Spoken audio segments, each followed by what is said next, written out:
Okay, so let's talk about this alternate method of shooting this AK. Stay tuned, stay tuned, stay tuned.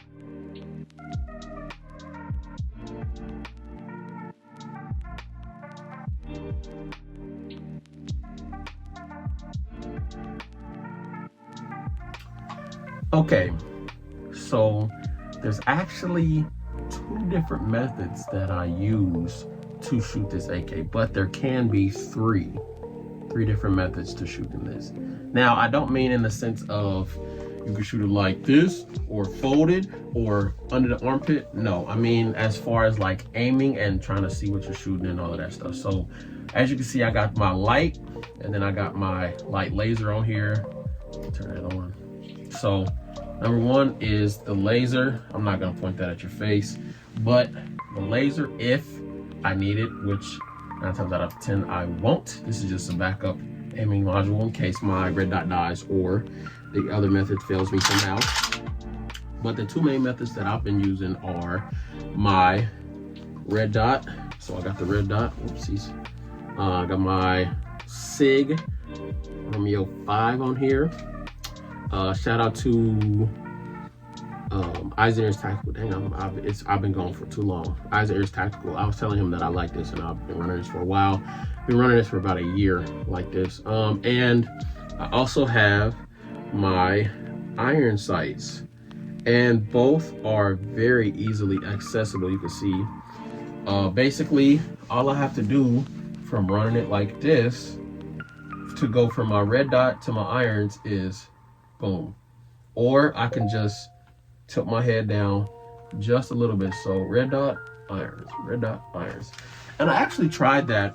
I got the idea from this, I want to say it was some Crossfire red dot. I don't remember. I think it was Vortex Crossfire. They have the like the 5X, and then you can put like a red dot on top, or like the ACOG, and then you can mount the red dot on top of that.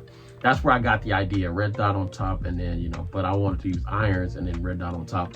And so I'm thinking about getting a slightly magnified for this, maybe like a 2X. Don't know. We'll see. See what the future holds. But I was able to accurately hit with both aiming methods. Now, I have the iron sights as more of a backup in case my red dot fails, or maybe it's not sighted in or whatever. If I wanted to actually show that I can hit the target, I'll use my irons, which is exactly what I did today. When I was sighting in my red dot, I got a little frustrated, so I was like, I'm gonna just use my irons, man. I'm sick of this, just to prove that I can hit. And I hit like a bullseye. Like that thing was like, nah. I was like, woo.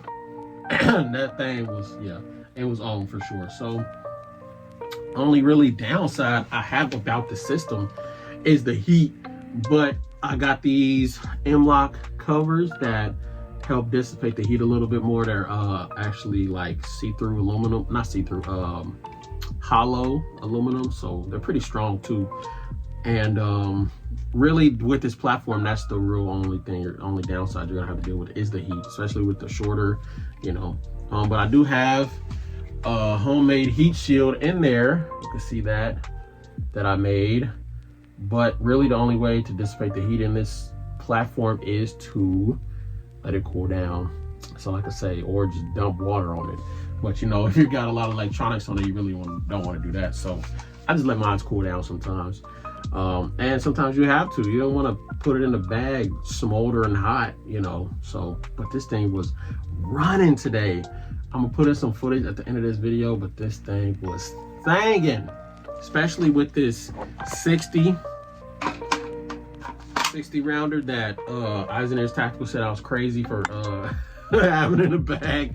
Hey, that's how I'm coming, you know what I mean? And if you break it down for real,